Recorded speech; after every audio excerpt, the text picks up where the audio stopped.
Hello, filthy movie lovers. My name is Gentry Austin. And I'm Casey Scott. And we're the hosts of the Sin Syndicate, film podcast for something weirdos, anti-criterion bros, and Joseph Sarno aficionados. Join us semi-weekly as we peer into the adults-only theaters and sticky-floored cinemas of the golden age of sexploitation, when the morals were loose, the laws were murky, and the intercourse was all simulated. Find us now on the Someone's Favorite Productions podcast network.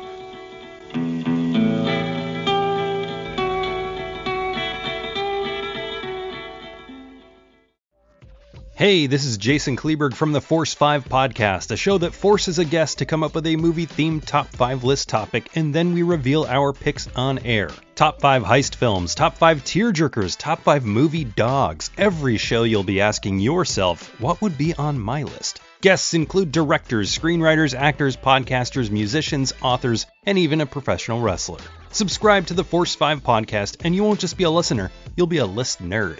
The Force 5 podcast, available wherever you're listening now.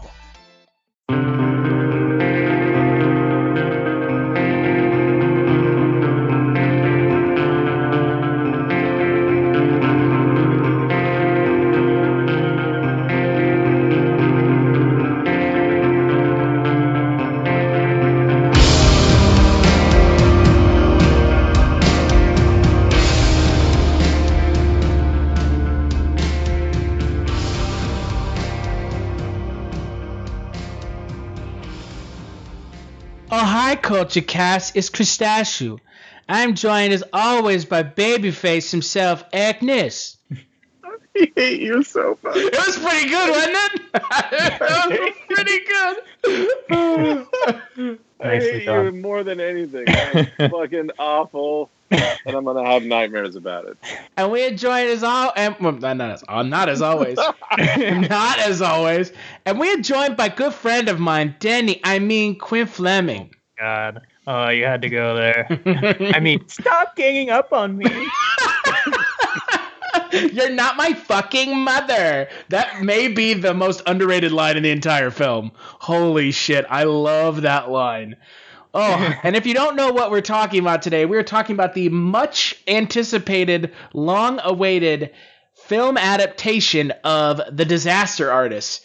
A film directed by James Franco, based upon the book by Greg Sestero, chronicling the making of The Room, one of the worst films ever made. Film stars James Franco as Tommy Wiseau and Dave Franco as Greg Sestero.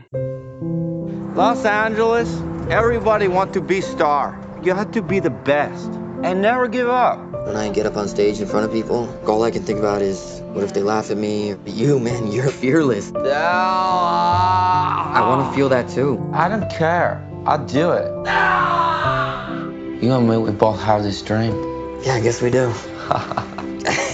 That we'll be famous. We'll show them. Watch out, here we come.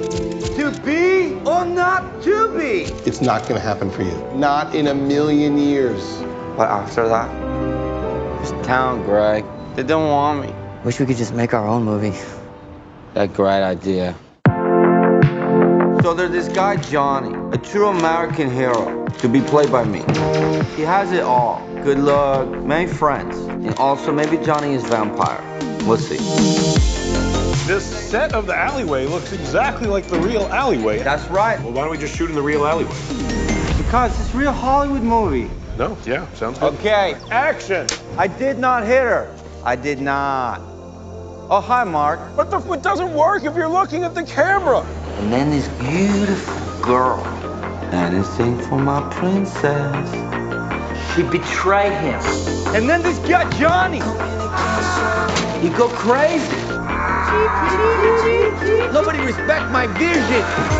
You are a villain. I do this whole movie for you, Greg. You are tearing me apart, Lisa.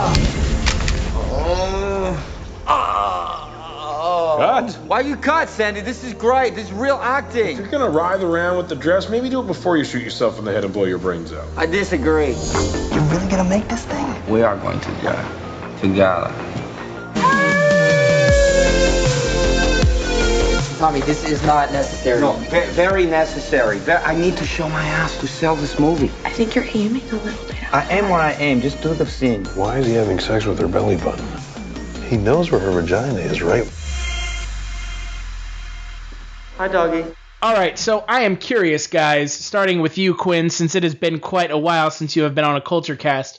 What did you think of The Room by way of James Franco and Seth Rogen and their whole group of friends? Well, about the movie The Room itself, I feel like, by the way, I'm pretty sure you were the one that introduced me to the movie The Room. And I watched it a couple times. I'll be honest, I introduced pretty much anyone who knows about the movie through, like, anyone that I'm really close friends with that I knew before starting the website pretty much knows about the movie because I watched it with them or I told them about it. Yeah, and I probably feel the same way as them. Like, it's absolutely hilarious, and in my opinion, I'm sure James Franco got really attracted to it because he was curious what makes it such a universally attractive movie. I thought it was pretty good. I mean, based off of the reviews that I heard from everybody, like even my parents were talking about the movie, and I never thought I'd hear my parents talking about a movie made by James Franco with Seth Rogen in it. Like, everybody finds that movie funny, and I thought the same thing pretty much, I guess. So, yeah. A glowing review. High praise. I found it good, I guess. Well, I mean, I didn't think it was, like, amazing, but I definitely found it very entertaining, and I was laughing my fucking ass off throughout a lot of the movie. Although I tend to like James Franco and Seth Rogen movies, although I know, Chris, at least you tend to not. I am not a fan of James Franco, but we will get to that. What did you think of The Disaster Artist, Eric? I liked it. It's a really well-made movie. The performances are really, really great in it, especially James Franco. He absolutely nails this character, the person that is Tommy Wiseau. It's pretty uncanny sometimes. This movie, to me, and we had kind of talked about this a little bit over the phone, feels a lot like The Room in a lot of ways, without being terrible. So I really, really like that about this movie, that there's a lot of callbacks to The Room and everything, and there's a lot of of the inside room jokes that are present in this movie, but not even that. It's just the feeling of the original movie, The Room, is definitely alive and well in this, sort of behind the scenes telling of how it was made. And I thought that was really interesting. Have you ever wanted to dive deeper into the horror movies you love? Beyond the Blood is a horror podcast for fans who want more than just surface level screams. We do deep dives into the movies that shaped us, digging into director commentaries, behind the scenes stories, deleted scenes, and the special features that most people skip. Each episode is a love letter to the genre. We break down how these films were made, the creative risks that paid off or didn't, and the lasting impact they've had on the genre as a whole. From 70s slashers to modern nightmares, we celebrate the craft, chaos, and characters that keep us coming back. If you're the kind of fan who rewatches movies with the commentary on, or you simply grew up in the video store horror aisle, the Beyond the Blood podcast was made for you. New episodes every single week. Subscribe, and let's dig deep. Welcome to the Beyond the Blood podcast.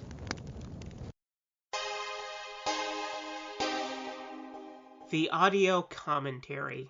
It's a dying art form, but here at One Track Mind, I, your wonky yet affable host Ryan Luis Rodriguez, analyze film through the prism of these embryonic forms of podcasting, one audio commentary at a time. Masterpieces, crapster pieces, live action, animation, cult classics, films literally no one has ever heard of. No track is too small and no track is too big. Join me and my guests from the entertainment world as we keep these features alive every other Tuesday. Hey, who else is going to discuss Bill and Ted's Bogus Journey one week and Citizen Kane the next? Us, that's who. Sure, you have to put up with my voice, but there's a certain give and take in this industry. That's One Track Mind, part of the Someone's Favorite Productions family and available wherever you get your podcasts. That being said, I don't know if this movie lives up to all the hype that it got, at least not for me. It's definitely well made. It's definitely funny, but I don't know, I wasn't like as moved by it as a lot of people are saying that they're like, oh my God, it's like the greatest, story told this year, blah, blah, blah, blah, blah. And I don't know. I don't know if I'm on board with that. Yeah, I feel maybe the same way. It was really funny, but I don't know. Yeah, interesting story for sure, and I'm glad that I saw it, and I definitely liked it quite a bit, but I don't know if... I think the praise that it's getting by critics and fans, I think, is a little overhyped than maybe it should be. I don't know. Maybe I'm just a jaded asshole who doesn't give a shit. So you were talking about the way James Franco does like the impression of Tommy Wiseau, and besides the, obviously the way he talked and the voice of Tommy Wiseau, I thought was hilarious was the eye movements. Was great. How he had like one eye almost closed all the time, just like Tommy Wiseau. I don't know. That was fucking hilarious. When you can see Tommy Wiseau's eyes because he pretty much wears sunglasses. Yeah, when you can actually, all the time. So I liked The Disaster Artist, and when I got out of the film initially, I was really taken aback by it. And my kind of feelings on the film have kind of mellowed out since I saw it last week. It's a good film. I think it's, if we were to go back, Eric, and we already did our 2017 wrap-up. If you want to hear that, that was our last podcast. But I think for me, it's a good film. It verges on great, but there are some things about it that bug me, and it also feels like a little bit of kind of having your cake and eating it too, in respects to, it kind of bugged me, and I don't know if it bugged you guys, that The Room is a bad movie, right? We can all agree, right? The film Absolutely. The Room is a bad movie. Yeah. That's terrible. Yet, at no part in this film do they ever really address the fact that it's a bad movie? Even at the beginning when you have those interviews with like J.J. Abrams and a bunch of people, Adam Scott, a bunch of people, no one ever says The Room is a terrible-ass movie. So, what do you mean? In which sense do they have to acknowledge it? I mean, look, the thing about The Disaster Artist, the book, is that it doesn't paint Tommy Wiseau in a very positive light. And for the most part, this film does, outside of like a couple scenes. And for me, that feels like a missed opportunity because The Room is a bad movie. They never really acknowledge it when they're having people heap praise on it. And then when they screen the film in the movie, like, everyone's like laughing and, oh, it's a good reaction. So, that's a good thing. And like, yeah, that is. But at the same time, like, they made a terrible movie, and like all of the film is focused on how big of like a dipshit Tommy Wiseau is, not like this is a terrible movie, this movie is awful. Do you know what I mean? This movie is less about The Room than it is about Tommy Wiseau, and that's fine. But at some point there needed to be an acknowledgement that The Room is a shitty movie. Right. Well, I feel like you can kind of see it in the background of the movie, of course. Like you said, like you can tell he's like a dipshit, but at the same time, it doesn't really focus on like the negative aspects. Right. And I feel like that's a missed opportunity. Oh, and I feel like it's inherent in the kind of message they're trying to go with in the movie, which is that they're painting him as like a dreamer kind of guy, right, throughout the whole movie, where he's him and then he gets Greg to come along with him through this basically like, I don't know, crazy, ridiculous, fucked up adventure, and dreams that he can make it. And it's you can't really, so they have to like spin it positively the whole way, or else it sounds like they're not like accomplishing their dream, I guess, if that makes sense. Right, but what I'm saying is like I've read the book The Disaster Artist, and in the book they don't paint Tommy Wiseau in a very positive light, like at all. He's not a positive character, and I feel like Eric, and you could probably echo this, I feel like the movie may have been a little bit more interesting if they had kind of not tried to, I don't know, not piss off Tommy Wiseau because he's still alive with the way that they talked about him in the film. Does that make sense? Because he's like an egomaniac. Like in the book, The Disaster Artist, he's painted as an egomaniac, like totally egomaniacal dickhead. Painted as an egomaniac in this movie. Yeah, but not as harsh as like one would expect. Does that make sense? Yeah, I suppose. And I don't know how the book goes, but I feel like I'm not surprised, considering in the movie a lot of the person who takes the heavy dicking, so to speak, from this like, you know, egomaniacal-ness. That's clearly not a word. Is Greg, right? Yeah. Well, and that's the other issue with the movie is that, again, going back to the book, and obviously this is an adaptation ultimately of a book, a nonfiction book about the making of The Room. You also have to take into account that, like, the Greg character from the book is wildly different from the one in the film. In the movie, he's painted as, like, I'm a dreamer just like Tommy Wiseau, and I want to succeed in Hollywood. In the book, he's like, nah, I'm just doing this for the fucking money. Like, I'm just doing this for the money.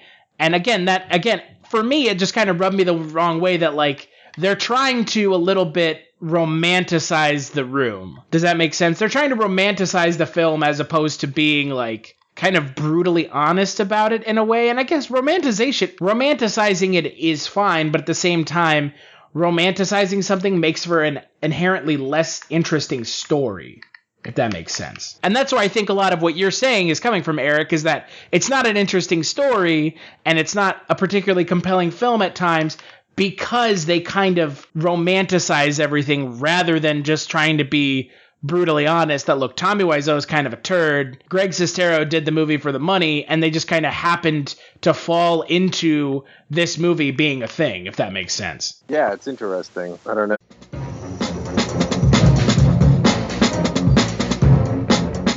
Hello, this is Aaron West. I am the author of the A24 New Wave. In this book, I look at A24's output, and I make the argument that we are in a new wave movement right now. A24 plays a major role. This book has a supplemental podcast where each episode is a brief conversation about an A24 related topic, whether an actor, director, or even a genre. As I continue research for the book and conduct interviews, I expect to record podcast episodes with people involved with the company. You can find the podcast at cinejourneys.com or wherever you find podcasts, and we are proud to be members of the Someone's Favorite Productions podcast network. Do you love movies? So do I. What's up, y'all? It's KB, and I love movies, inviting you to listen to The Conversation, a film podcast where passion meets perspective and opinion. From the old school to the new, I invite a guest on to discuss the movies that thrill us, challenge us, break our hearts, or even blow our minds. There's always new episodes dropping wherever you get your podcasts. So join the conversation. We don't just watch movies. We love talking about them too. The Conversation with KB Loves Movies, a part of Someone's Favorite Productions podcast network. I mean, not reading the book or, knowing really any of the... I mean, I don't know. It's Hollywood, man. They're going to fucking romanticize the shit out of anything and everything. Right. They chose to because I think if they had said otherwise, Tommy Wiseau goes into fucking hiding and never comes out again. Yeah, Look, like, that's the thing about this movie, right? Is like Tommy Wiseau, he kind of gave the movie his blessing, but he said about the book, hey, the book is only 40% true. And then he goes and says that, like, the movie is, like, 99.9% true. Like, okay, well, the movie is based off the book, dude. Like, what? Yeah, I don't know. It's just typical Tommy Wiseau. Like, that's what this boils down to, like. Well, yeah, what else is he going to say? But I don't know if romanticizing it either makes it inherently worse. You don't really know what it is regardless. Because, like, the main conflict between Tommy Wiseau and Greg Sestero takes place over what feels like 2 scenes. And then, like, Greg Sestero's gone, and then the movie comes out. Does that make sense? It's like they fight, Greg Sestero leaves, and then the movie comes out. And then they have this scene in the lobby of the movie theater. So something that kind of confused me was they had that really big fight, and then they kind of, all of a sudden just made up at the movie theater. I mean, because they didn't talk to each other for months or whatever it was. And then they just make up at the movie theater. And then at the end of the movie, it says that they're great friends and they talk to each other every day, I believe. And so I don't know if that's true, especially with what you're saying the book is like, which if it paints Tommy Wiseau as more of an egomaniac, I mean, I don't know if they're such good friends, really. But they still make movies together, right? I don't know. Yeah, they make movies together, but so did Herzog and Klaus Kinski, and they weren't exactly friends either. You know, you don't have to be friends with someone to be like to be creatively expressive with them. Well, why does Greg keep sticking with Tommy Wiseau if he thinks he's such a dick? Because they're the only ones that'll work with each other. No, I mean, there isn't anybody else who wants a meal ticket or something. I don't know. That's the thing about The Room, right? Is that you laugh. Like, The Room, it's like a multifaceted object of humor, right? Like, you're laughing at the movie, but you're also laughing at the fact that, like, anyone in their right mind went along with Tommy Wiseau and him making this film. Because everybody in this film was like, Jesus Christ, this movie is fucking, like, this guy's nuts. Like, this guy has no idea what he's doing, da-da-da-da-da-da. And it's like, and so that's the double-faceted nature of The Room, is that you're laughing at it because, like, you have to be a total nut job to be involved with making the movie, and you're also laughing at it because the movie itself is so terrible. And again, that for me is just kind of what all of my issues with this movie stem from, is that ultimately, like, it's just not true to what I believe and what a lot of other stuff I've read echoes about The Room. How humans behave, yeah. What are you talking about? You're crazy, Greg. You're babyface, all-American guy.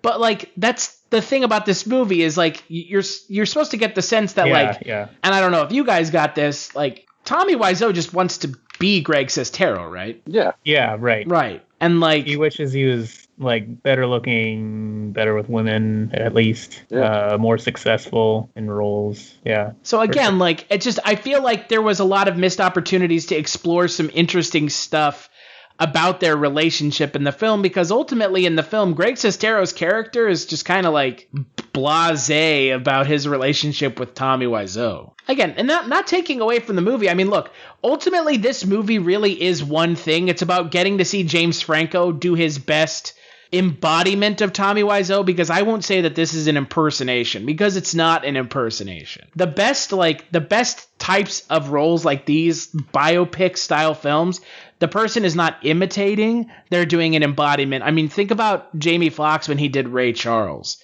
I mean, that was an embodiment of Ray Charles's personality and his, like, being, right? And so that's the best kind of biopic role, is where you embody someone, not imitate them, you know? Mm-hmm. But I mean, that's what you go see this film for, is you go see this film to see James Franco doing a Tommy Wiseau embodiment, right? I mean, that's what you're here for. And in that regards, it's a total success. In that regards, it's fantastic. It's over the top. James Franco doesn't do it in a way that I felt to be distasteful. But at the same time, the movie itself is just kind of one note. I think there's something in there too, though. I mean, there's probably a little bit of truth here and there. I mean, especially if, people don't go read books, right? They'd rather go watch a movie. Can we not talk about that?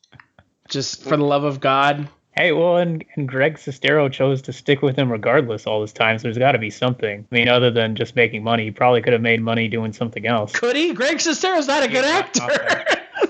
Sestero's not a good actor. Well, yeah. I mean, I've seen The Room. No.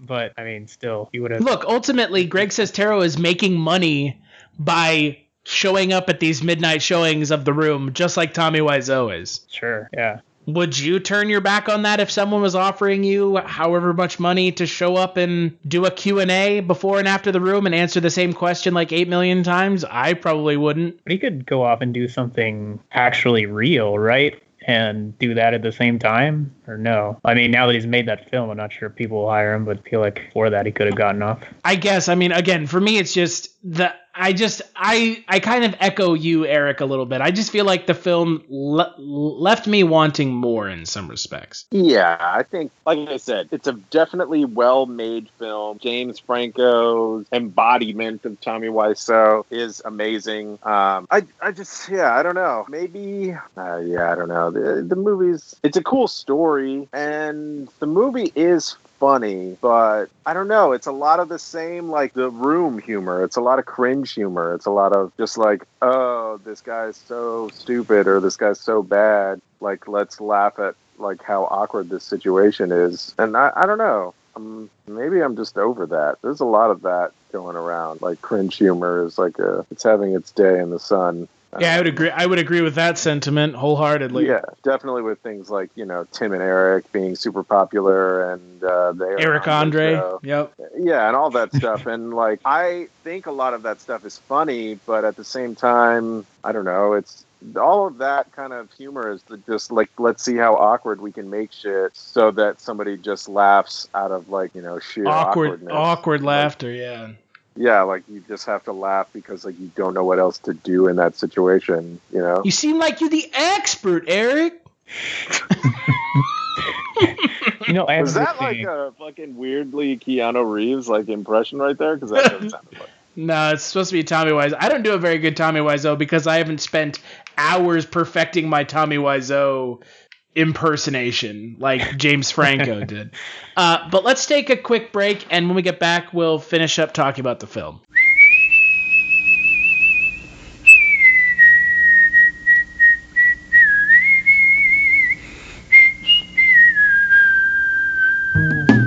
Who is Carl Kolchak? He's a reporter. Now that is news, Vincenzo. News! And we are a newspaper. We are supposed to print news, not suppress it. With the INS. What's an INS? Independent News Service, sir. Founded in 1904 by Enrico Paluzzi. Who seems to have a nose for the strange and unusual. Well, last year in Las Vegas, I uncovered a series of murders that turned out to have been committed by a vampire. And what is the Kolchak Tapes? It's a podcast. All about Carl Kolchak. What's a Kolchak? The Night Stalker. And where can you get it? On iTunes, Stitcher Radio, and at www.kolchaktapes.com. As foolish a game as any that Gory the Ghoul could make up.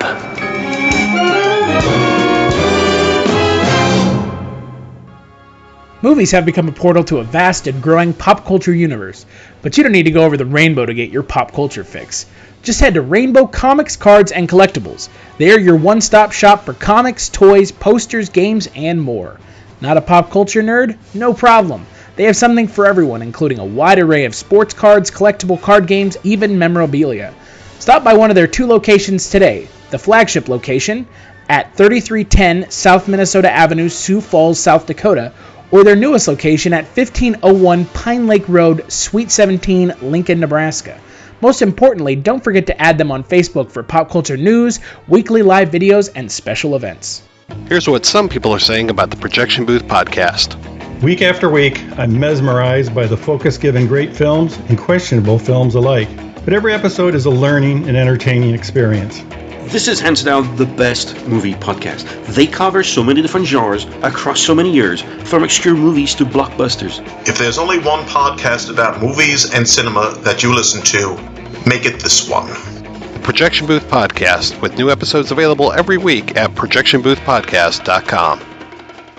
All right, so we are back, and we are talking about The Disaster Artist. So I want to touch on something you mentioned a little bit, Eric, the similarities to The Room.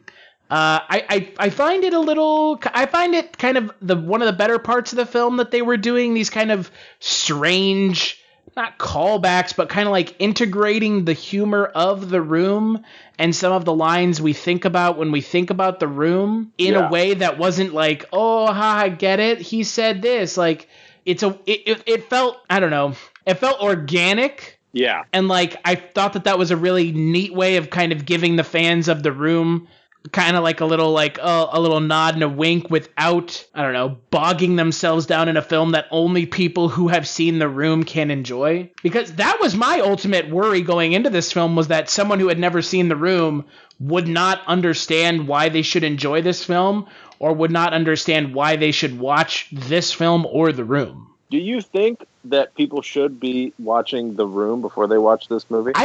Okay, ask Quinn that first. Quinn, do you think they should? I'm curious y'all's answers, because I think we might have different answers here. I don't know about before, but it would probably help watching it like either before or after, because I'm not sure people would understand how absolutely ridiculous that movie is. Like in real life, it would feel like it's just some ridiculous parody. What about you, Eric?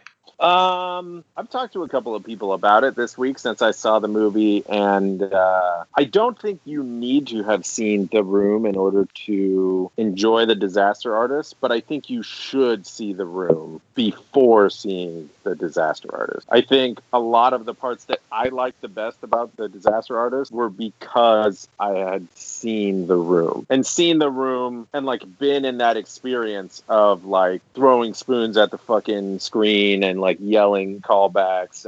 But see, that's the problem. Then it's not even a question of seeing The Room. You have to have seen The Room multiple times and enjoyed The Room. Like, enjoyed the quality of garbage that The Room is. And that's where I think you don't have to see The Room ahead of time. Because, like, to really appreciate The Disaster Artist, like, on, like, the meta level that the film wants you to appreciate it, you have to kind of be in that kind of environment and culture of people who are into The Room and are willing to go to those midnight showings. And honestly, I feel like you can enjoy this movie without it, because James Franco still has a great performance in the film, you know. But I mean, like, realistically, like you said, like, holy shit, like, you have to have seen The Room so many times to really appreciate, like, all the humor and the bits that they do in this film to really appreciate it. Yeah, like you said before, I think, Eric, it's laughing at, like, the cringy things otherwise. Yeah, it works on a different level if you've never seen The Room. And I can't live in a world where I've never seen The Room before, because I have seen it. So I would be curious to talk to someone who has never seen The Room and goes and sees The Disaster Artist. I don't know if you saw this, Eric, but apparently with the test audience... If you're looking for more horror outside of the mainstream, look no further than Unsung Horrors, a podcast about underseen horror movies. I'm Lance. And I'm Erica. Every other week, we'll cover a horror movie with fewer than 1,000 views on Letterboxd. We'll even give you double feature recommendations to pair with the movies we discuss. From gothic to shot on video, from slashers to comedies, from giallo to J-horror. We'll cover all the subgenres. So join us as we unearth these hidden gems of horror. Follow us on Instagram, Twitter, and Facebook, all at Unsung Horrors, available wherever you listen to podcasts. And part of the Someone's Favorite Productions podcast network. The test audiences who saw this film did not believe that the film was based on a true story. It was too ridiculous to be based off of a true story. Yeah, I can believe that. Which is, like, astounding to me. But again, that all comes back to one of my issues with the beginning of the film, and this thing that they really go out of their way to highlight the beginning of the film with, like, all the actors and, you know, talking about The Room. If you had never seen The Room and you went and watched this film, you would not know that the film that they are talking about at the beginning of the movie is a terrible goddamn movie. Does that make sense? They never say that it's a bad movie. They just talk about how Tommy Wiseau is a dreamer and he's, you know, he was kind of fighting the quote-unquote Hollywood system and he did things his way and da-da-da-da-da-da. They never say it's a terrible movie that you can enjoy and laugh at. Well, I thought that that's the whole joke of the whole thing at the very beginning is, like, these people are talking about this movie like it's the fucking greatest movie since fucking E.T. And it's like just a huge pile of garbage that absolutely sucks, and we all just make fun of it, and that's why everybody likes it so much. Yeah, but then they go and romanticize it in the movie. It's like, it's, for me, again, it's just it's kind of sending mixed signals. I don't know. I mean, if you've never seen the movie, I mean, think about how you would, or I don't know, at least I feel like I would interpret it is you hear them, like, practically jerking off to the movie at the beginning, right? Like, they absolutely love the movie. They're all big names that you've seen before in Hollywood, right? fucking Abrams. Right? Yeah. And they're like, this is the most amazing movie, and what do they say? It's like it's had a lasting impact for over 10 years, and you never even see an Oscar movie that has that impact. And then it's contrasted with like the total complete fucking weirdness of Tommy Wiseau and Greg Sestero, for that matter. And then you're like, how are they going to make an actually decent movie? And then I feel like you slowly realize, like, there's just no way. Doing a film based off of a bad movie that's successful is not new. I mean, go watch Ed Wood. I know Eric has seen Ed Wood. This is effectively Ed Wood made by James Franco. Right.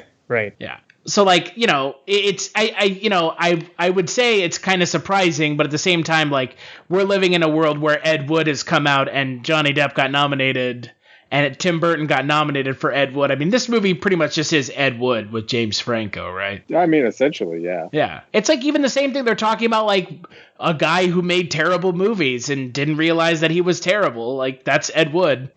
Tommy Wiseau, you know. Right. Yeah. But again, I mean, to your point, Quinn, I mean, you're totally right. You know, most people wouldn't think like, oh, they made a movie this good based, you know, from a movie that it was just, you know, total trash can.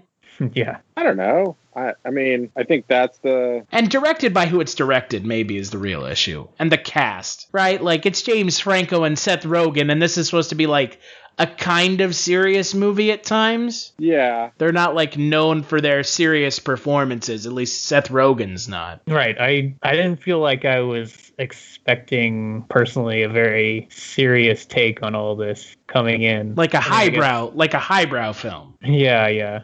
I mean, I feel like James Franco always likes to pretend like he's going to go that way. I don't know. That's just sort of how I always feel with his stuff when he has his mark on things. But then it's always really just the same thing as like a Seth Rogen type, like just trashy kind of thing in the end. Well, and that's the thing with James Franco, and, you know, Eric and I have talked about this before. I'm not a huge fan of James Franco. I can understand why. Yeah. He's not, I just don't think he's very good. And so, like, I was really apprehensive about this film because I thought that this movie was going to suck because I'm not a huge fan of James Franco. And I thought he was just going to be winking at the camera the entire time as Tommy Wiseau. And that's not what this was. Yeah, thankfully. Right, because that's what I honestly expected. And there was a little bit too much kind of, oh, look at all my little buddies that I can cram into this movie. I mean, holy shit, you've got the entire cast of the How Did This Get Made podcast at one point. If you're familiar with that podcast, Jason Mantzoukas, Paul Scheer, and June Diane Raphael are all in this film, which didn't feel like a coincidence. Which part was it? Well, Paul Scheer played he played the bald, I guess he was the DP, and then Jason Mantzoukas was one of the guys who worked at the studio who sold them the cameras, and then June Diane Raphael played one of the people who was in the room. I don't remember her character's name in the movie, but she's the girlfriend of the guy who they're making out in. Yeah. And like that, like some of that stuff to me, it's like, God, I was like, God fucking really? Like, they don't need. It's like, you don't need to be, like, it's a little too much. Like, all your little buddies are in the movie too. And that's what I was worried about this film becoming, was like, just, they're making The Room by proxy. Let's see how many people we can cram into this movie, if that makes sense. Mm-hmm. And it was kind of that a little bit as well. Yeah, it was that a little, but I don't know. They didn't overdo it, though. Yeah, I didn't feel like it was overdone. Thank God, because if it was overdone, that would have been so shitty. Yeah. But, I mean, it's cool. The whole thing, it really feels like, you know, making a movie with your friends. That's what the whole, like, movie is about. It's about these guys making a movie, supposedly, I guess, with, you know, your friends. And so it's cool to then make a movie with your friends about a couple of guys that made a movie, you know, with their friends. Whether or not, you know, people are actually friends at the end of the day is a different story, but, you know, whatever.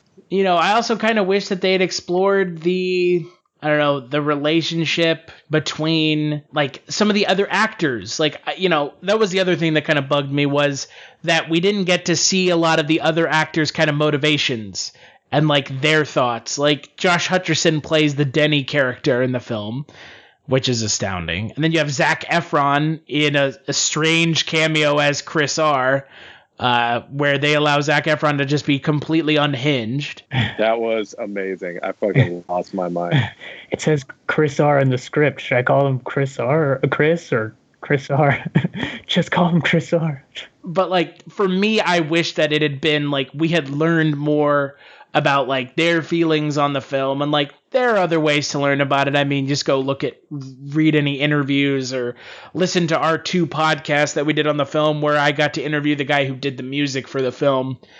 But like, again, I feel like they didn't talk about that stuff because if they had, how do you say anything positive about Tommy Wiseau? Because a lot of it isn't positive. Yeah, pretty much. That's just realistically, like a lot of the people who worked on the film have nothing nice to say about Tommy Wiseau. Yeah, which is, I mean, a shame. Understandable. But at the same time, it's also understandable. So yeah, guy's kind of a nut. Yeah, you know, and not kind of. He's a nut. He's a total nut. And like again, But yeah, I think overall, I think it's a good film. I think it for me, I was hoping, like you said, Eric, I was hoping for more, and it didn't deliver on what I was expecting, and maybe I was expecting something different. And that's my fault. Yeah. Well, I also think that, I mean, that the hype train's fault a little bit, you know? Like, this movie was hyped to fucking high heaven, so... Yeah, well, I'll agree with you on that for sure. Are we done with The Room now, finally? What do you mean? I mean, is this kind of the nail in the coffin of The Room as like a thing?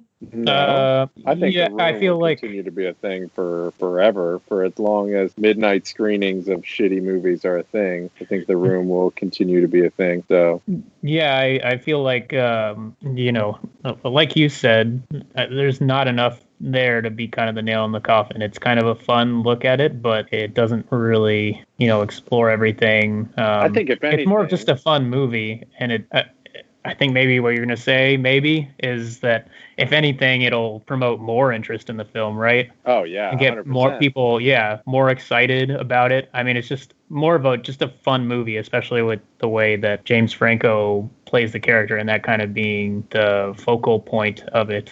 And so, I don't see why there won't be more speculation, you know, in a lot of different ways, like everything from, you know, what is the real life stuff going on to like in the movie when the characters are on set, at the lunch break, cause it's too hot in there. And and I think, is it who plays Lisa? I can't remember, or somebody asks like, so what is this movie even about? You know, like, so, you know, there's everything from, I think, the movie to real life speculation about the motivation about the of people. movie and what it's about. Yeah. So I definitely don't think that'll end anytime soon, at least. We'll see. Yeah, I would agree. I was just curious. You know, again, for me, it's just kind of, you know, when does something become less exciting for the people that are watching it? And to me, I think this verged a little close on this could be kind of taking a little bit of the fun out of the movie for some of the audience, if that makes sense. Yeah. Because like one of the things about The Room is that like it's kind of like for a while there it was like you had to be like it was like an in the know movie, right? Like someone had someone had to tell you about it, or like you didn't just this isn't like, you know, this is like fucking Blade Runner. You didn't just happen upon this movie one day at the video store. Like someone told you about this movie and you either Netflixed it, Netflix DVD'd it. I knew people that did that. I knew people that Netflix DVD'd it that kept the DVD. They never returned the DVD. Not cool, by the way. And then you have, you know, just people, you know, telling each other, hey, you need to see this movie. This movie's fucking nuts. And like, for me, I think I was just worried that The Disaster Artist was going to kind of take that away from the film a little bit, if that makes sense. And it probably does to some of the audience. I mean, you know, I liked The Room before liking The Room was cool. Like, all right. You know, that's, but I mean, you know what, like, you know, I can kind of get that to some extent. I mean, I don't necessarily agree with it, but yeah, you know, at one point it was like something that like only like movie, like fans and shit, like deep cinemaphiles fucking knew about. Now it's kind of like you've got this movie coming out and it's like totally a mainstream thing now. Right. But at the same time, the movie's now, what, like over 15 years old or something? And it's just now hitting its stride, too. Yeah, well, I don't know. You don't think it was too long? You think it was just getting going? Because I guess it had been a while since I had seen it, but... I mean, I don't know. I mean, look, they're making a movie. They made a movie about it in 2017. You know, I don't think we're too far past it at this point. I mean, I think we're getting close to like peak room absorption. You know? Right. Well, I was gonna say, to me, it feels like it's introducing like a second generation to it. Right. So it's yeah.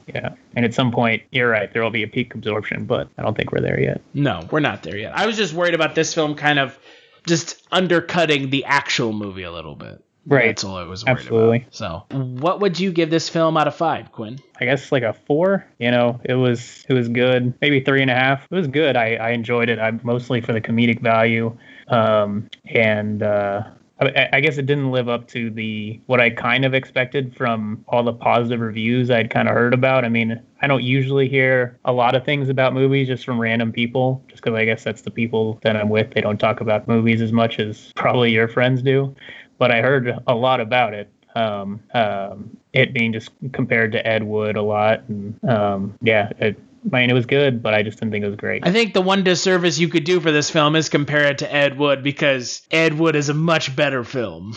Just kind of all around. I haven't seen it. Film. I should probably go watch it now. Yeah. It's really good. It's I would say it's probably, if we're talking about like a film that the like is easily consumable and not like hyper Tim Burton super weirdness, like Ed Wood is Tim Burton's most like mainstream film he's ever made. Yeah. It's a weird Tim Burton movie, let's put it that way. Yeah, which means it's like a totally normal movie. It's like a movie, like a normal person's movie, not like a weird Tim Burton guy in a pinstripe suit who's played by Michael Keaton in the Afterlife movie. Yeah. I mean, that's the only Tim Burton movie. If you're going to see one, that's the one. So Beetlejuice? Yeah. Yeah, agreed.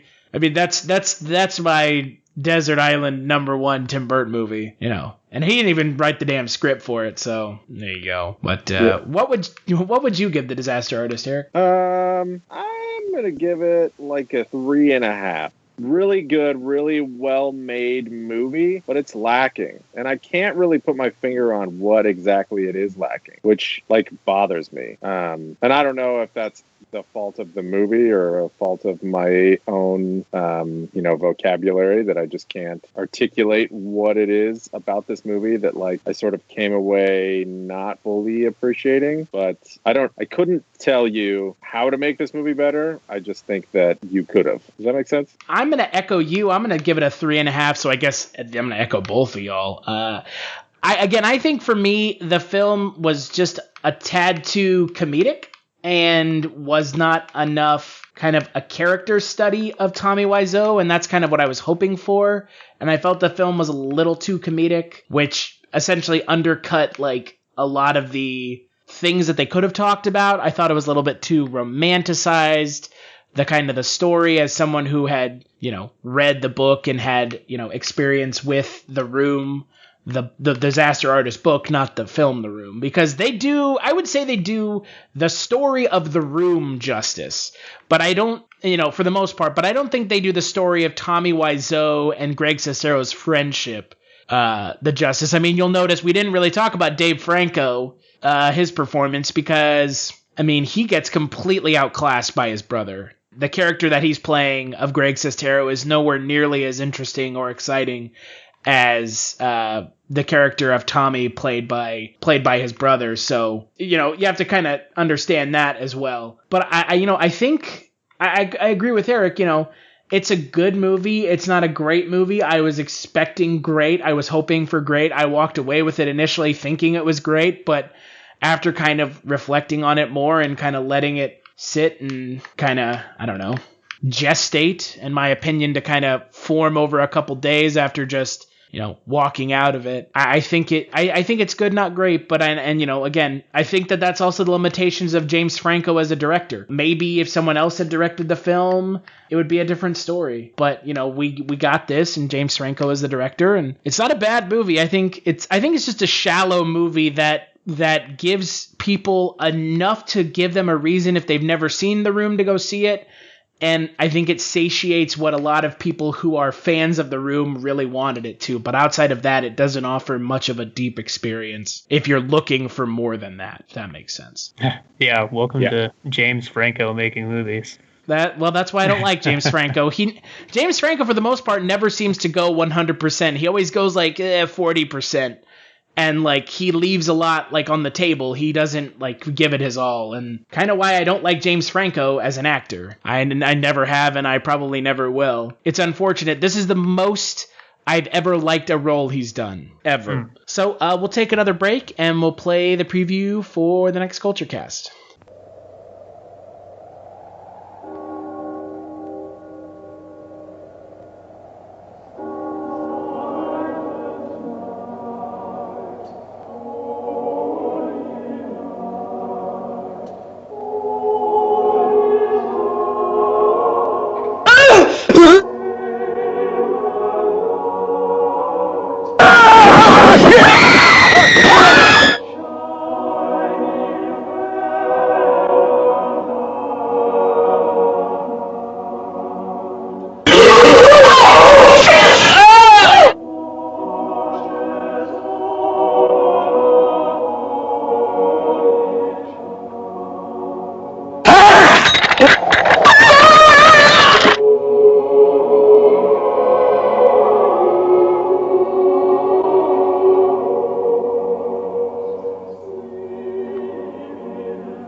A high school girl's been murdered. Mr. Harrison's daughter is missing. And now at the house where she lives, the other girls are getting obscene phone calls. Yeah, what I've done is I've tapped this phone so that when it rings, it'll ring at the station house, too. There was a little girl murdered over in the park tonight. Yes, I heard.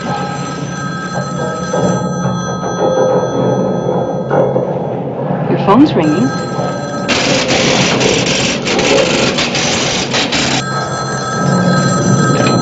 Hello? Hey, Mommy. There's a baby. Baby, all right, Mommy. Hello? Who's there? I know you're there, nasty man! You answer me, it's bad! Mommy! Come here!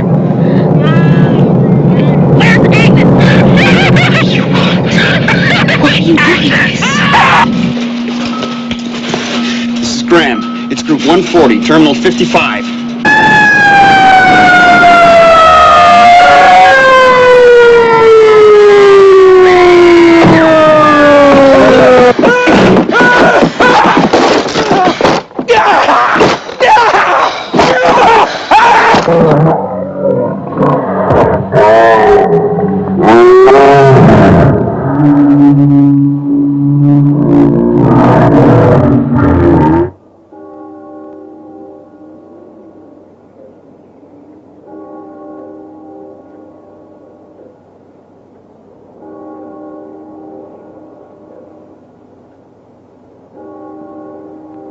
Remember those idyllic scenes out of your childhood?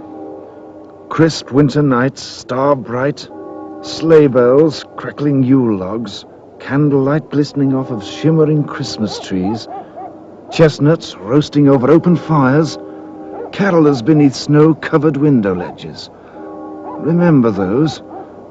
Remember them well. After Black Christmas, they'll never be the same again.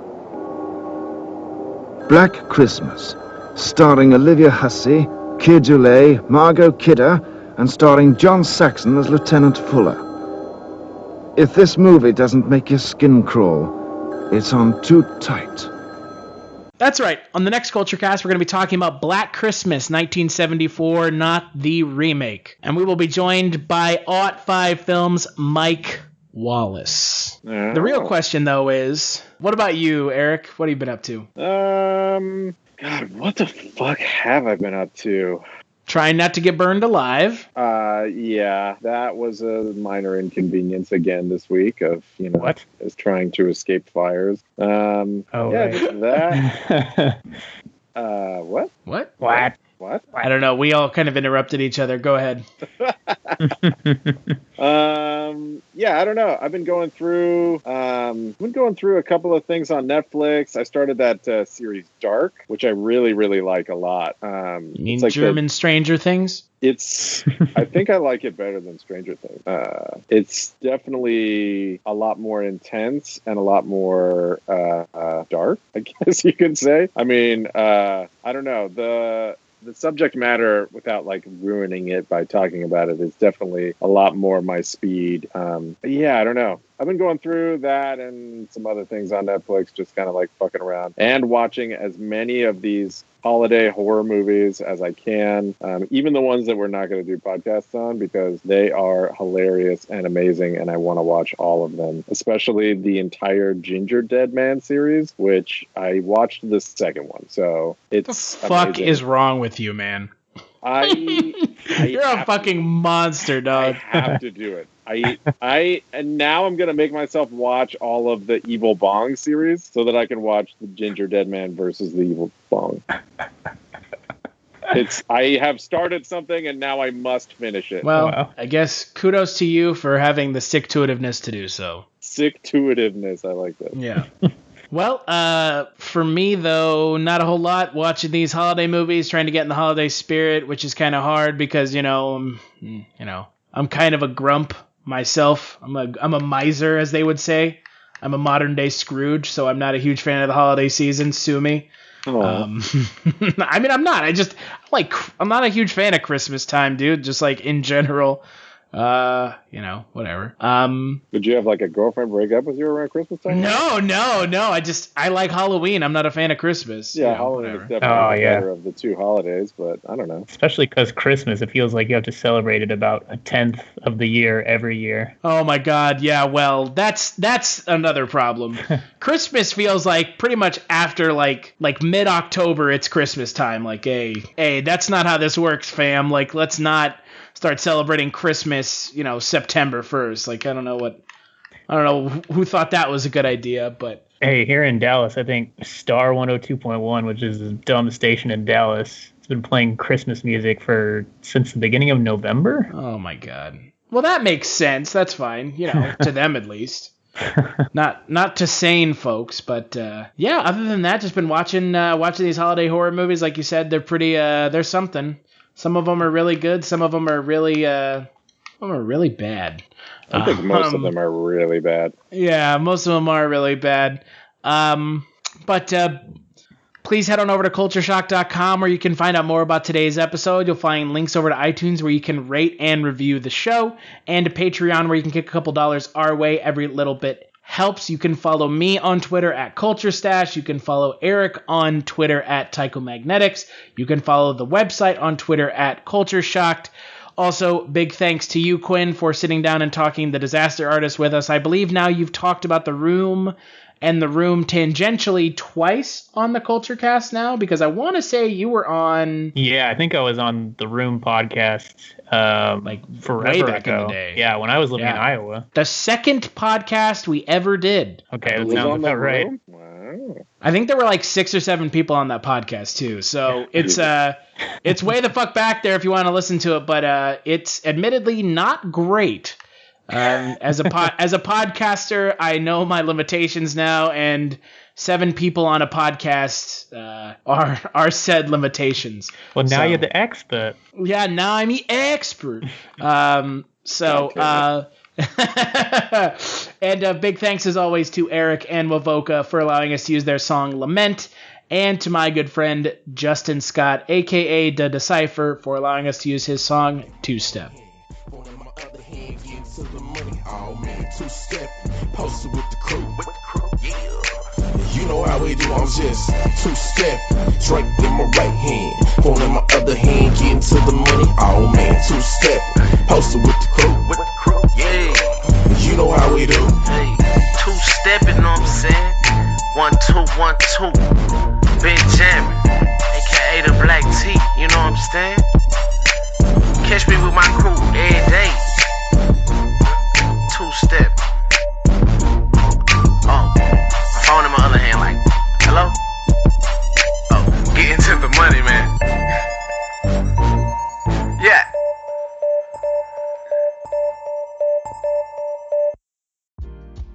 Are you a film fan who loves the ultimate home video experience?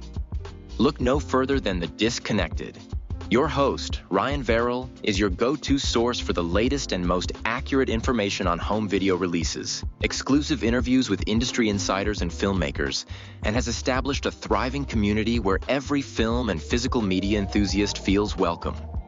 From hidden gems to blockbuster hits, The Disconnected brings you insider knowledge and a welcoming space to share your love of cinema.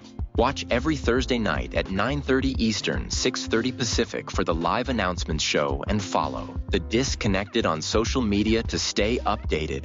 Subscribe to The Disconnected on YouTube or on the podcast provider of your choice and dive into a world where every movie night is an adventure.